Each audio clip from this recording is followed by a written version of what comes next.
नमस्कार मंडळी, राम राम. तर आवाजासोबतच चेहऱ्यावरती सुद्धा तुम्हाला दिसलं असेल की खूप सारं टॅनिंग आणि चेहरा काळा पडलेला आहे. गावावरून इकडं आलं ना, इकडची लोक मला ओळखतच नाहीत, म्हणतात गेली कशी होती आणि कशी होऊन आली. तर कारभाऱ्यांना म्हटलं की माझ्यासाठी काहीतरी घेऊन या, तुम्हाला पण करून मला पण करू, कारण की उद्या स्कूलमध्ये जायचं आहे. मग कारभाऱ्यांना सुद्धा लावून दिलं, रंगरंगोटी केली आणि मग माझी करायला घेतली. तर फक्त 30 रुपयामध्ये घरच्या घरी क्लीनअप करायचं आपल्याला. तर सगळ्यात आधी स्क्रबिंगसाठी मी इव्हरूचा ऑलनट स्क्रब इथं वापरत आहे. तर एक पुडी दोघातच वापरायची, म्हणजे कसं पैसे पण वाचतात आणि दोघाला बी होऊन जाते.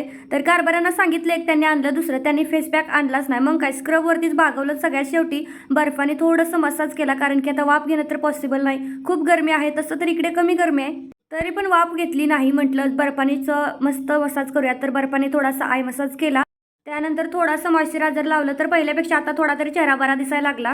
तुमचं पण गावाला गेल्यानंतर असंच होतं का? कमेंट करून नक्कीच सांगा. तर आजचं नाव आहे शेजल पाटील. व्हिडिओ आवडला तर लाईक करा. बाय.